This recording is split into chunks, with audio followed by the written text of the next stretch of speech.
Shalom, giving all praises to Yahweh Shemal Shai Bashim Kudash.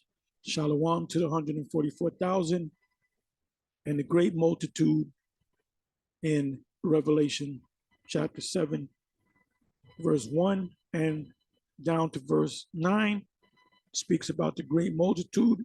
You have the 144,000, 12,000 out of the east tribe, and then you have the rest of the elect that was delivered, that came out of great tribulation, which is the time of Jacob's trouble,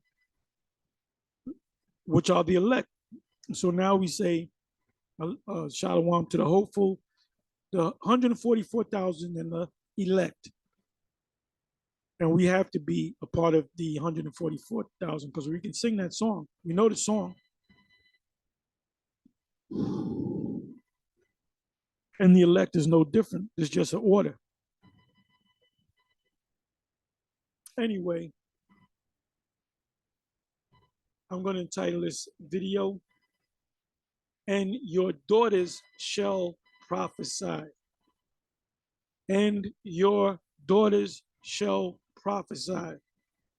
This is from the sermon that Peter did in Acts, the 2nd chapter. And it said when during the time of the Pentecost, where you had Israelites that knew that they were Israelites from around outside of Palestine, the land of Israel, come for one of those 3 days. 3 days, Deuteronomy 16:16. You shall gather 3 times in a year. And the call is out to men, not to women, out to men. But what they had their women with them too. But the call was to men.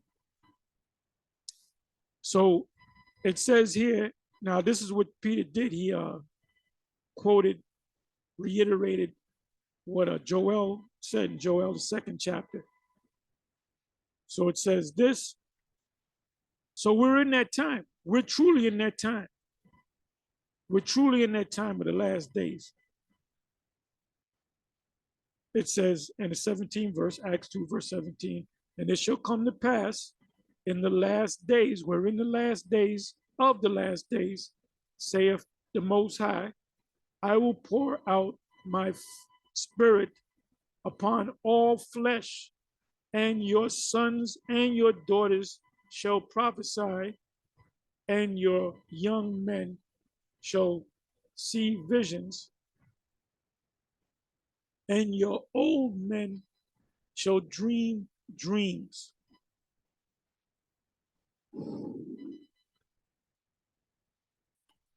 So, you have individuals who might have children that are prophesy. Like one example is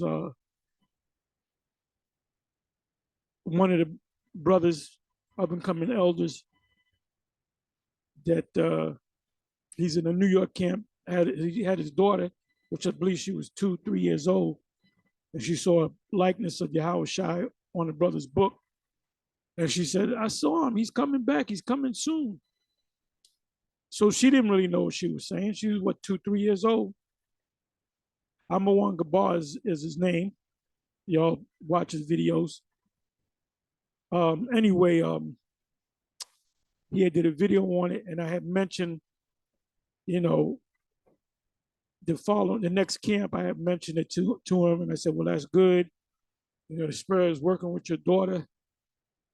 And he had told, his household, he told the daughter, and he had his daughter say shalom to myself. So I remember that. And I said, definitely, when he told me that, when he did the video, I said, definitely that was a spirit on her. That's why it says sons, and then it says young men. So you can have children that are 2, 3 years old that can talk, and they'll see things. So, but what I really want to get into is the main topic is, "And your daughters shall prophesy," what does that mean, or what does that really mean?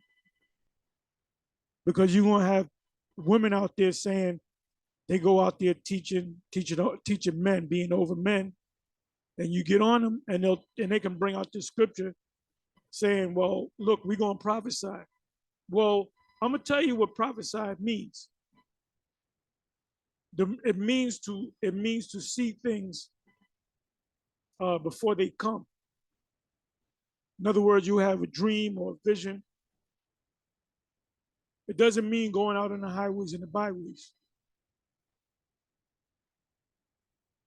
So now the spirit, you can be fed of the spirit from the left-hand side or the right-hand side, or both at different times.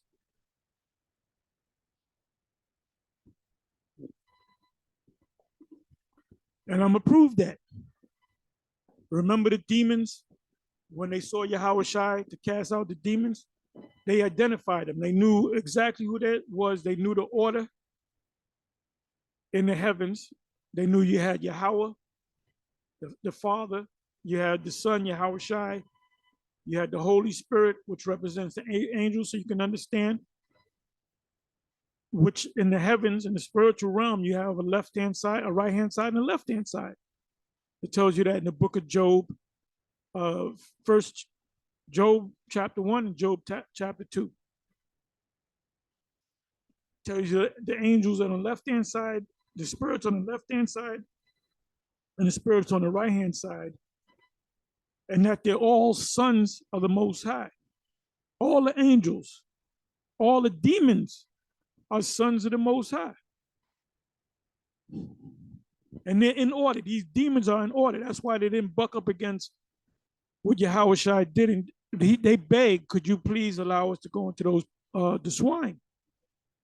Because they understood power. Not like some of you niggas down here on earth. Them demons understand power. And they know us. And like Bumpy Knuckles said,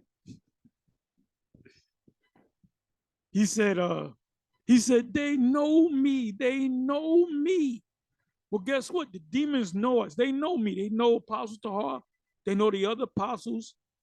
They know General Yohana. They know Alizar. They know Bishop Nate. They know, name them brothers that are out there that you know of that's constantly putting up videos. They know all of us. They know the seven. They know the seven. They know Ariad. They know, they know all of them, man. They know all the ones that came in, and they know all the ones that left and went back out into the world because they jumped back on their asses. So anyway, when it means, and your daughters shall prophesy, it means they're going to have a vision or a dream, and they're normally going to tell it to their husband, and their husband might decipher it or might go to somebody over him. My woman had a dream about such and such.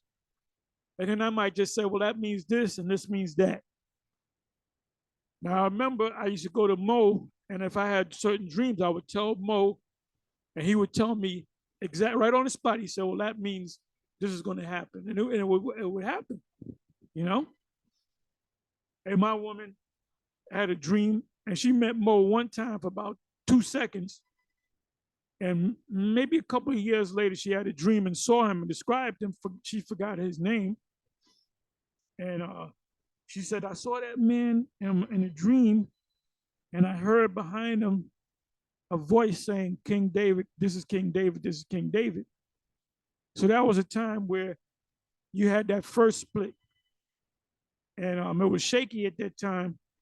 And when Mo, Mashar was, down in the spirit. So I told him that dream. And then he told me, he said, tell your wife, thank you for having that dream. I said, I ain't gonna tell her shit.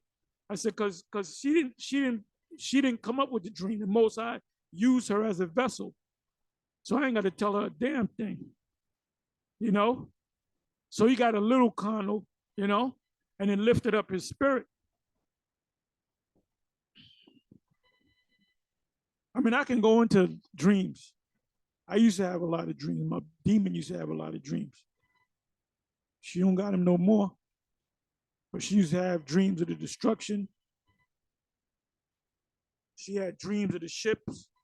She had dreams that she was beamed up into a ship with other Israelites. And I said, what kind of people went into the ships? Because she don't know nothing about Israel. She knows she's an Israelite, but she don't know all the details of who Edom is and all that.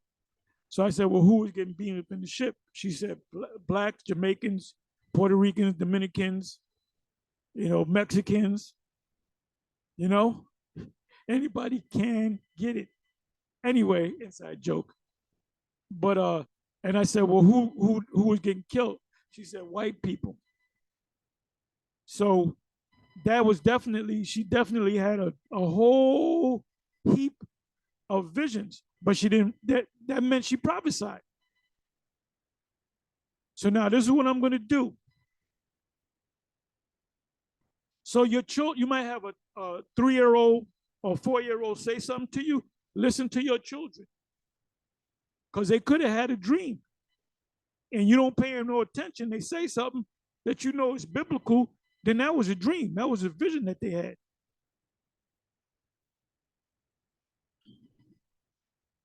So now, to show you that the demons know us, the demons knew the apostles, the demons knew the prophets, the demons damn sure knew who Paul was, because the vagabond Jew with the 7 sons, Sceva, he called on the name Yahweh to rebuke the demons.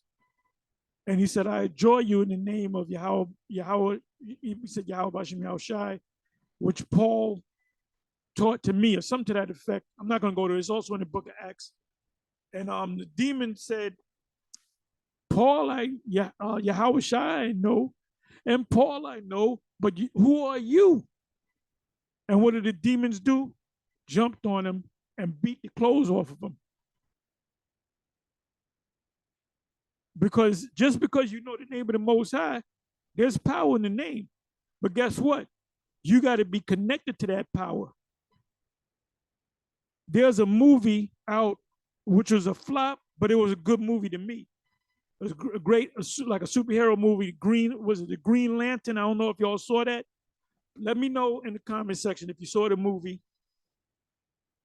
I didn't see it in the theaters, but that's one of the best so-called superhero movies out there, because he was chosen to have that power. But when he got the power, he tried to bring the power and he couldn't bring it. Sometimes he can bring it and sometimes he couldn't bring it. I mean, that whole movie was spiritual, man. And the whole movie was about honor. And I said, well, that's Israel right there. And he didn't even know why he had this power. And then he began to know and understand that he was chosen and he was given this power. But in the beginning, he didn't have control over the power. He had to grow into the power. Was this TV show about this superhero that used to fly, and he used to fly and he couldn't fly right. So the lyrics of the opening song was, believe it or not, I'm walking on air. I'm pretty sure Apostle Gabar is going to speak on it, because Apostle Gabar had a dream when he had a dream about himself and Apostle Ramlab. And he said that they got the spiritual power, and Apostle Gabar realized he had spiritual power, so he said, I'm going to fly. And then he started flying. And then Apostle Ramlab tried to fly with him, but he was flying like the guy in that TV show. I forget the name of that show. But like I said, the theme song is, believe it or not, I'm walking on air. Blah, blah, blah, blah, whatever. I can't sing. And he said, Apostle Ramlab was flying all crazy. He's bumping into walls. And he's flying like Hancock, which is another great movie. They could have made a franchise out of that movie, man. They could have had a part 2, part 3, a sequel, a prequel. That was a beautiful concept of that movie, man. Because when he was flying, he was knocking shit over. And the mayor of Los Angeles kicked him out the city because he would get the bad guys, but he was always fuck shit up. And was showing the awesome power that this man had. And we're going to get that power. So anyway, going back to the dream, Apostle Gabar had to, rebuke him. And then eventually he started flying. I used to have dreams of flying. I used to astral project. Look that up. Not because I wanted to, but I used to astral project when I was younger, when I was in the truth. But anyway, the Most High gonna open up these spirits, man. You guys that fell off, bro, that's just too damn bad. Because it's not gonna end well for y'all. You're just gonna have to wait, come back as a newborn baby with your goddamn head down. So anyway, the demons know who the righteous men of the Lord are, and sometimes the demons speak through people to let them know that's a man of the Lord. So let me go to this.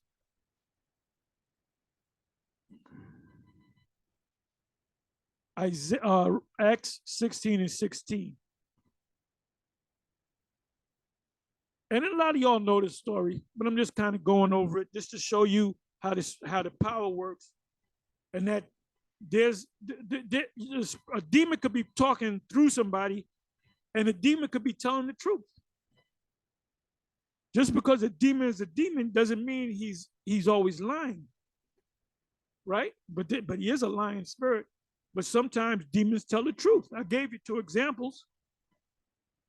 I gave you the example of Yahushua. I'm giving you the example of the vagabond Jews, Sceva and his 7 sons. I believe he had 7 sons.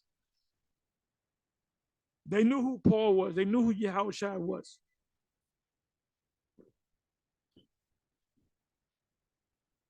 Because they commune back and forth in the heavens. Go back to Job 1 and Job 2. It says that the spiritual demon Satan was going back and forth into the earth, back to the heavens, back down into the earth. So the other demons do that too. How you think they possess people? Because they come down here on the earth. So now let me just read this. And it came to pass, as we went to prayer, a certain damsel possessed with a spirit of divination. This was a demon, and she can read. This master had she can read people's future, but they'll be true. She would tell people stuff that's true because she actually had a demon on her. So her master said, "Well, I'm gonna make this a lucrative thing. I'm gonna make money off of her." It says, let me read again. And it came to pass as we went to prayer, a certain damsel, I'm gonna look up the word damsel, possessed with a spirit of divination, a demon, met us, which brought her master much gain by soothsaying. I'm gonna pick out some words. I'm gonna go into the word damsel. I'm gonna go into the word, maybe I'll go into the word damsel and soothsaying. Soothsaying is another way of saying prophesy. And prove that. It says the same followed Paul and us, the rest of the men that were with Paul, and cried, saying, this is a demon talking, these men are the servants of the Most High Power, which show unto us. She was an Israelite. And this also, the master was what? The master was an Israelite, the damsel was an Israelite, and the master purchased the damsel from another Israelite man, which was his daughter. But she had demons on her. That's in, what is that, Exodus? It's either Exodus 21 or, matter of fact, I believe it's Exodus 21. Where you had, and I said this before, you had certain Israelite men that sold their daughters to other Israelite men for payment, and that the new master can either pop the girl, whether she liked it or not. They had limited rights. They had rights, but they had limited rights. Men back there had more rights. No such thing as equal rights. A man had more rights than a woman. Or the new master could take the Israelite woman and say, I'm going to let you get with my son because my son is about the same age as you. And she can't say, well, I like you. I like you, daddy. No, she can't say that because she was a servant for life. She was a servant unto this man for life. So this applies to the law. I believe it's Exodus 21, if I'm not mistaken. If it's not Exodus 21, it's Leviticus, but I'm positive it's Exodus 21, which I may go into it because there's a big back and forth with Sarnetta and these different other Israelites that can't sing, going back and forth with Sarnetta, and Sarnetta is, with the help of the Pashadah, is coming against them and showing them in the scriptures. And it's a goddamn shame that you got a heathen by the name of Sarnetta that's cutting them guys with the scriptures.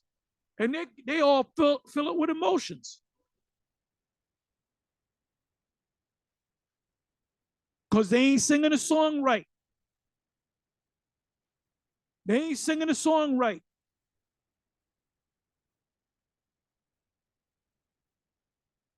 You don't sing the song right, that's death. Most I can fuck you up.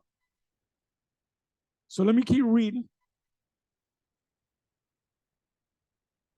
17 verse again. The same followed Paul and in us and cried, saying, these men are the servants of the Most High Power, which show unto us, proving that she was an Israelite, proving that her master was an Israelite, but he was a wicked Israelite, the way of what? Salvation. Who's the only one that's going to be shown the way of salvation? It's only Israelites. And salvation only applies to the Israelite, the elect in America, because salvation means being saved from impending dangers. It's not talking about, you got the IUIC out there in Africa. Ain't nothing panning out in Africa. Ain't a damn thing panning out. You're going to get a bunch of scragglers and shit. You don't got to go over to goddamn Africa. Our job is right here in this is the altar. This is the altar. Africa's not the altar. Read Isaiah chapter 19, the whole chapter. I was talking about America. Ain't no people in Africa have to be saved. The people that's going to be saved are the ones that are in America being saved from what? The nuclear destruction. That's why our Lord said, the place where the worm dieth not, meaning parabolic for there's going to be a lot of death and the fire cannot be quenched. What was he talking about? Christians say he's talking about hell. But wait a minute, a worm will die in hell just like your ass will die. You burn up. The place where the worm dieth not is talking about there's going to be a lot of death. The only thing that's going to be alive is them worms and them parasites eating your ass, because your immune system is turned off. You got parasites all over you, all inside of you. I'm doing a parasitic cleanse right now. I'm coming to day 2.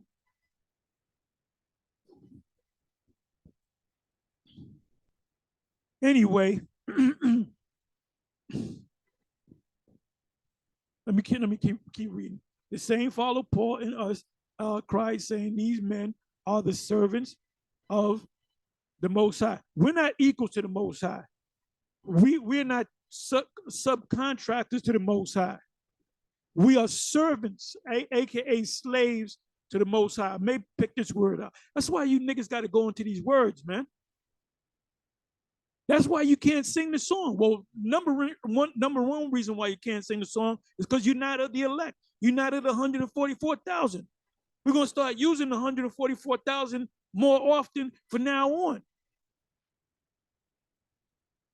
because 144,000 is over the rest of the elect. There's an order.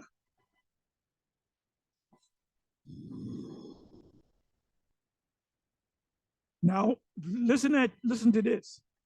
18 verse. Now, you would think that the Apostle Paul would encourage you to keep saying that. But this is not about advertising. The only thing we're here to do is to speak to the elect. That's it. It says, in this did she many days, but Paul being grieved. Why was Paul grieved? He should have encouraged her. Yeah, keep saying it. It's free advertising. Turned and said to the Spirit, I command thee in the name of Yahushua HaMashiach. He didn't say Jesus the Christ. He didn't say Most High and Christ blessed. He said Yahushua HaMashiach to come out of her, and he, the demon was a he, and he came out the same hour. 19 verse, and when her masters, well, she had more than masters. So a bunch of wicked niggas using that girl to make money, saw that the hope of their gains was gone. We ain't making no more money. They caught they caught him. They caught him and Silas and drew them into the marketplace. What I say in the previous video, what is the marketplace? If you look that word up, if you niggas would look up words, you would see that that word there is agora, unto the rulers. Let's look that up. Let's look it up. Start looking up your words, man. That's why y'all fucked up over the grape doctrine, because you don't want to look up words. Because you can't sing the song. That's a new one. That's a new one we wrote. You can't sing the song. What does it say? Marketplace? What did I say it was going to be? Did I say it was agora? Now let's see how this devil says it. Strong's G58, agara. Agara. He says agara, I say agora. What does the word agora mean? The marketplace. G58. So these masters of that woman caught them, Paul and Silas, and what did they do? They brought them to the judge, right? That's why it says, what does it say in Matthew? It says, I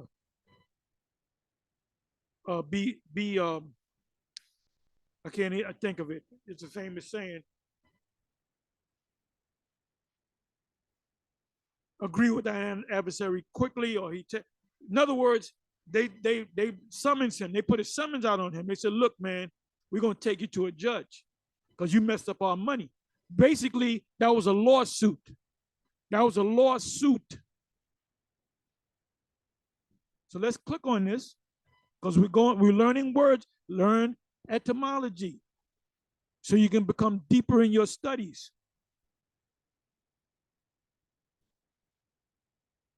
You might want to deal with that in your studies, inside joke.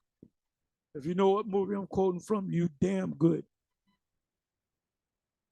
Agora, right? Any assembly, especially of the people, the place of assembly for public debating, because debating was free, but you didn't have to go, well, you got to pay $30. No, there wasn't no pay.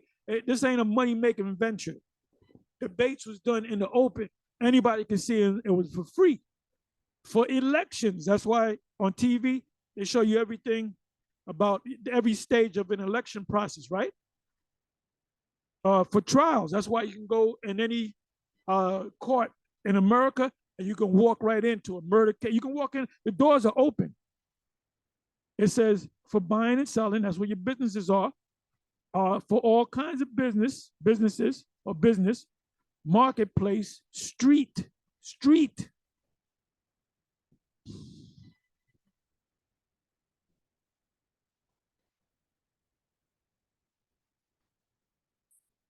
Let's come back over here.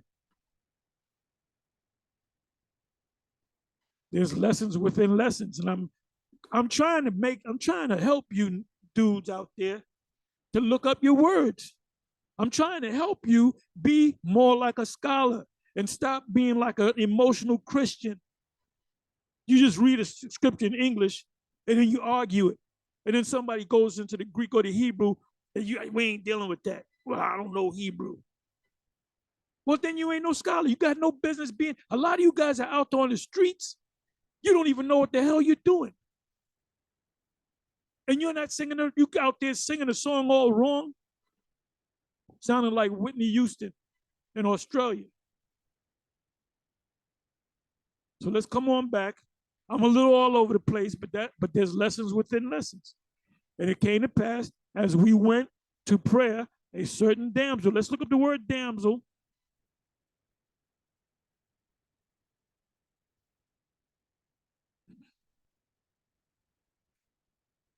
The word damsel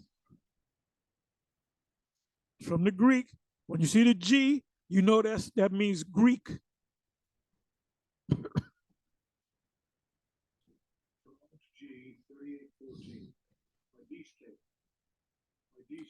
Paidiske, Paidiske, a young girl, damsel, a maid, servant, a young female slave, a maid, and she was an Israelite, a maid servant who has charge of the door.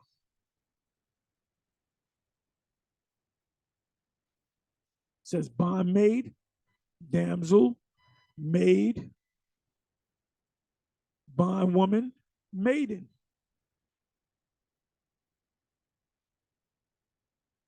Now this goes like maiden goes with the word ayalama in the Hebrew. So let's go to the root of that word.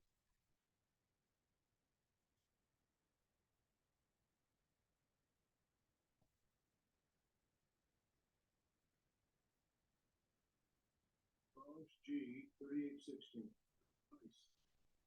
Nice. Okay, it says a child, boy or girl. And it goes hand in hand with you have another word in the Greek for woman. Let me show you that. So this word right here, let me come back. Trying to help you, I'm trying to teach you, I'm trying to learn you these um I'm trying to teach you about root words. You ain't on no level if you don't go into the root words.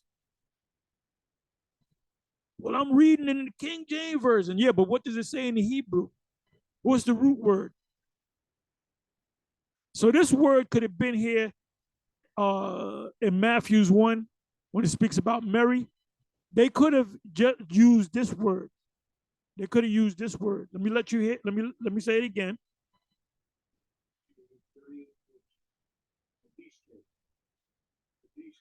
Now in Matthew's 1, when it speaks about a virgin, they should have put this word.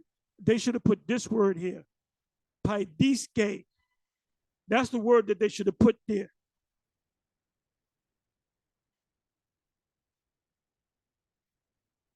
Because a damsel is a woman of marriageable age, meaning a woman in her experience that experienced puberty, 12, 13, 14 years old. See, it says a damsel. And right here it says a maid. There cometh one of the maids of the high priest. And the maid. So that word should have been there. The word that was put there. Matter of fact, I'm gonna go get it. Let me do this. Let me go to Matthew.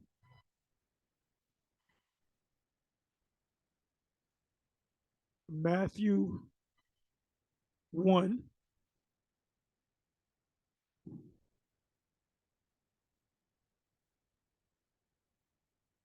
Okay, let me see. Let me do this.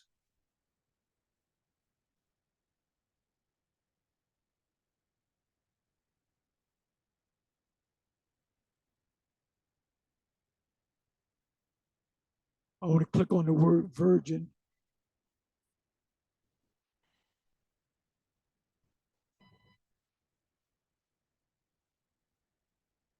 Bear me for a minute.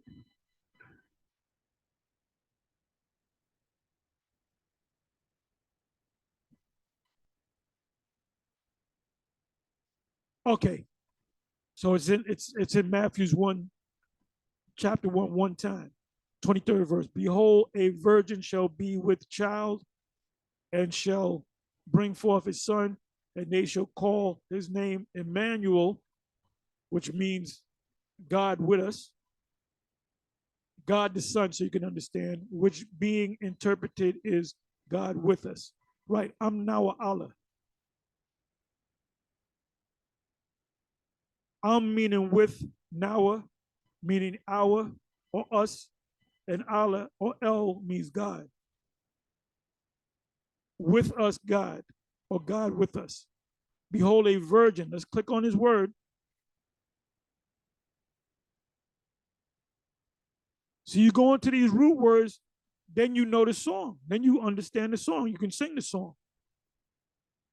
So you guys cannot sing the song, man. Parthenos,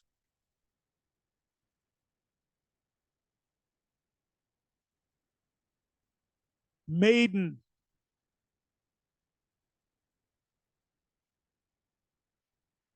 Now, this word Parthenos means a woman that's never been touched, a woman who has never had sexual intercourse with a man, which the equivalent should be uh, bathwala in the Hebrew, which means a woman had never been touched. So now, if they were to translate it correctly, that shows you that these translators under uh, King James, they went off on a lot of things. That's why when you go to the red book, the red Bible, it says in the front of the book, it says translated under the order King James. That was continuously searched and revised. So they made certain mistakes. So they had to go back, and then they had to rewrite things. They had to change certain things. So you got to go into them. You gotta know some Hebrew and some Greek. So Christians, they'll say, well, the word virgin there, and the word virgin is in the book of Isaiah. Well, there's two different words. The word ayalama should be this word.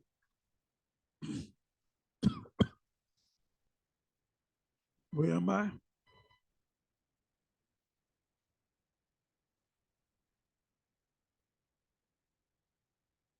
Okay, I think I went too far back.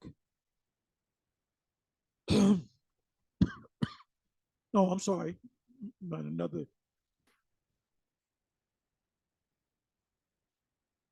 Like I said, the word that should have been there was the word damsel or maid, which is the word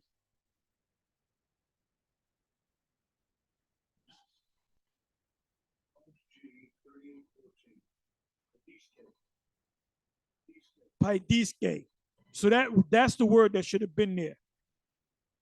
That's the word that should have been there. Because this is the Greek equivalent to the Hebrew word ayalama. Because even Apostle Gabos, Apostle Car, Apostle Ramla, he used another word. Let me give you that word. The word is woman. That could have been in there too, but a better word that should have been in Matthew's 121 was this word right here. Pahadiske. That's the word that should have been there. That's the Greek equivalent to the Hebrew word ayalama.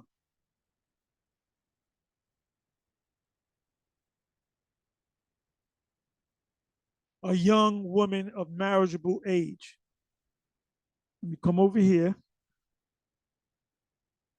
I'm going to take you to the New Testament.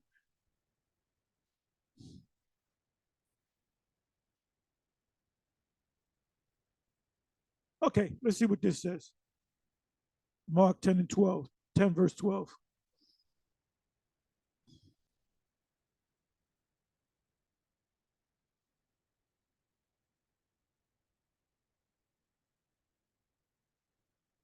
This is the word right here.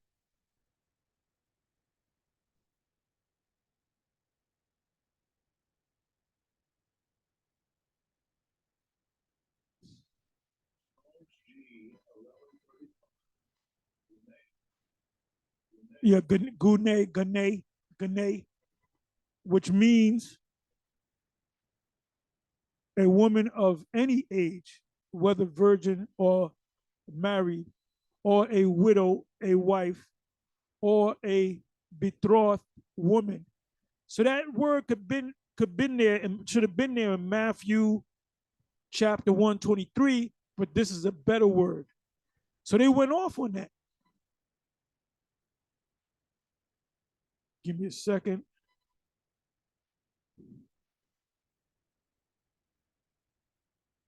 Gotta find that word again.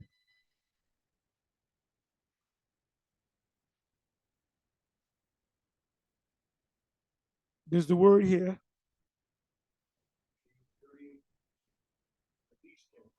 Paidiske. Paidiske.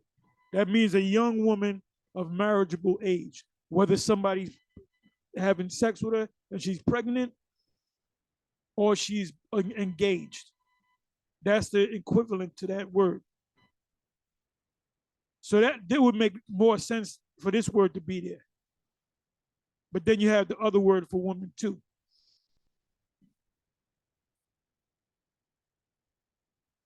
Show you that them translators, they went off. They went off. So let's come back over here.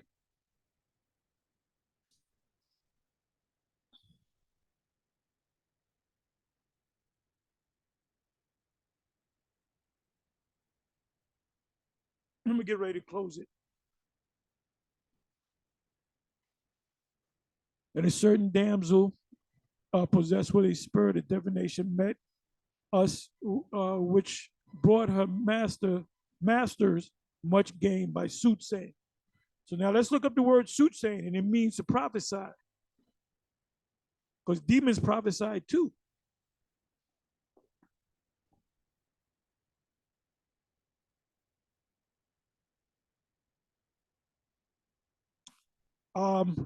See, demons can see in the future because the Most High appoints demons to do things to fulfill prophecy. He appoints the righteous angels to do certain things, and he appoints the left-hand angels to do certain things to make prophecy happen. See, and churches can't see that, man. So let's listen to the word.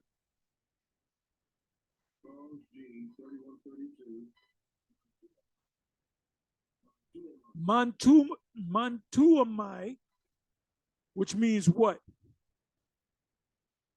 To act as a seer. What is a seer? We're going to look it up. Deliver an oracle, prophecy, divine. So how did the demons know that know who Yahushua was and who Paul was and who Silas was? How did the demon know that? Because they're privy to the Most High secrets.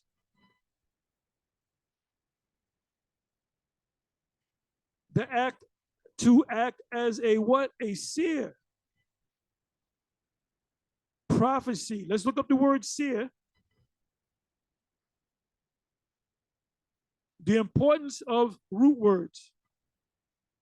I think I'm going to retitle this video.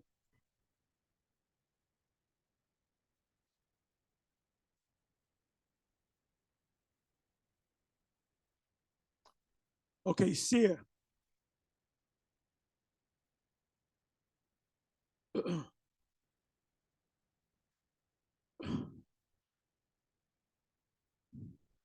I am the seer. Art not thou a seer?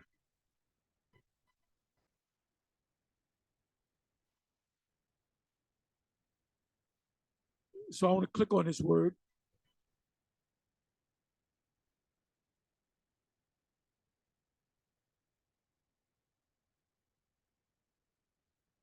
See, that's why them churches can't F with us. You know what I want to say? Because when you go deep on them, they get lost. And that includes vocab. He's trying to get slick too. He can't mess with the Hebrew. He knows a little bit of Greek. So this is the word for seer, right? The word is in the Hebrew ra'ah, which means to see. Seer is somebody that sees. A seer means somebody that sees.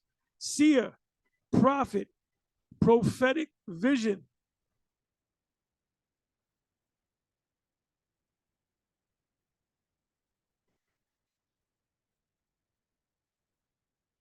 And this is what I wanted. First Samuel 9, verse 9.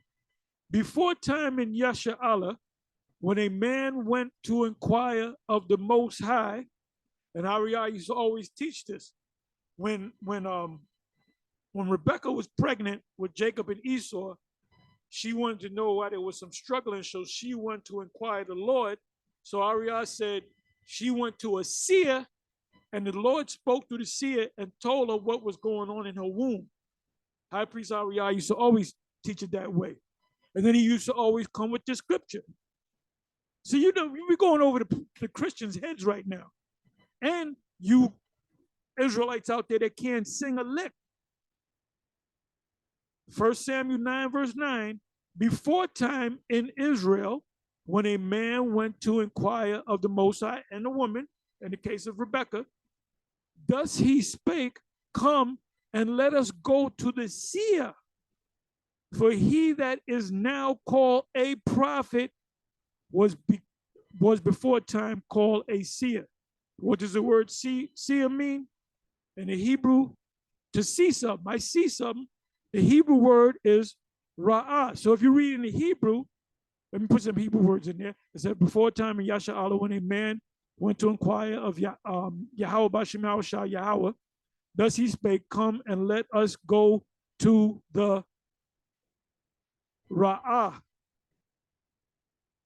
Or you could say ra-wa'ah, which means seeing or seer.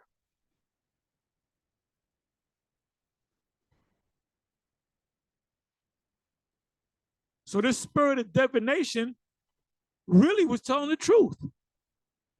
The spirit of divination in that woman, that maiden, that demon was prophesying. They said, these are the men that's going to save us and bring salvation to us.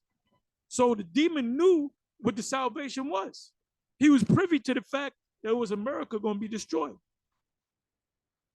The place where the worm dieth not, and the fire cannot be quenched. What fire? The nuclear fire. Anyway, with that, I'm going to say shalom.